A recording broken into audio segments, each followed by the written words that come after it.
Alright, so now when we're looking at lower abdominal control, we're going to look at the second population where we often see lower abdominal engagement issues. So really commonly in weightlifters and powerlifters.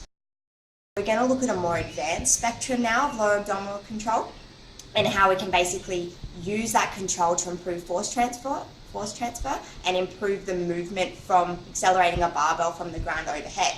So when we think of a clean and jerk or a snatch, we start in that deep squat position, and from there we basically bring the hips forward into a hip extension position, and then we go into an overhead position and back into a squat position if you're doing a snatch or a clean.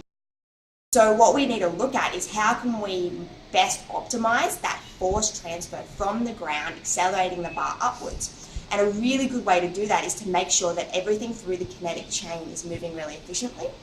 So when it comes to lower abdominal engagement. So if your lower abdominals aren't working effectively, then you get a break in the kinetic chain. So that movement from that deep squat position into that hip extension, you'll get rotation of the pelvis, or you'll get hip height movement, which basically decreases your ability to efficiently transfer force through that movement.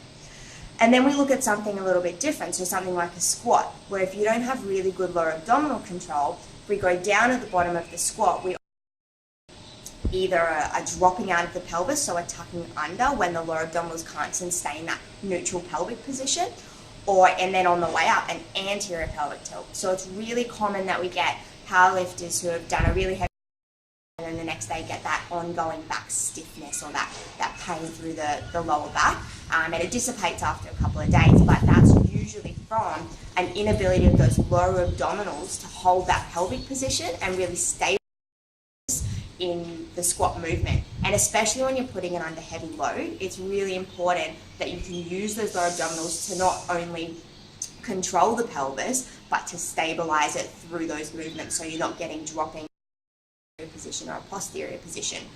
And that same principle then applies when we move over to our Olympic lifting. So what we're doing, guys, is we're looking at some progressions of the lower abdominal control exercises. So as I mentioned before, these exercises are more for more advanced lifters, so powerlifters, when we're looking at really strong lower abdominal control. So the first exercise is a dead bug. So what we're looking at is we're moving the arm and the opposition leg.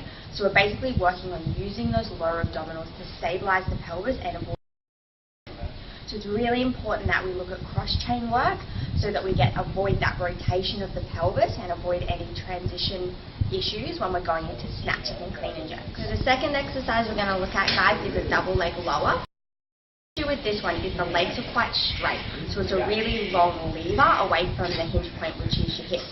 So it's really important that you focus on pushing that lower back into the ground and holding those lower abdominals on, because that's what's going to control the pelvis. Lower abdominal exercise, this one is quite advanced along the tier, and it's basically because of all of that extra weight away from the pelvis. So we're really going to have to focus on pulling down through those lower abdominals and holding that pelvis in a good neutral position. Get too much anterior tilt.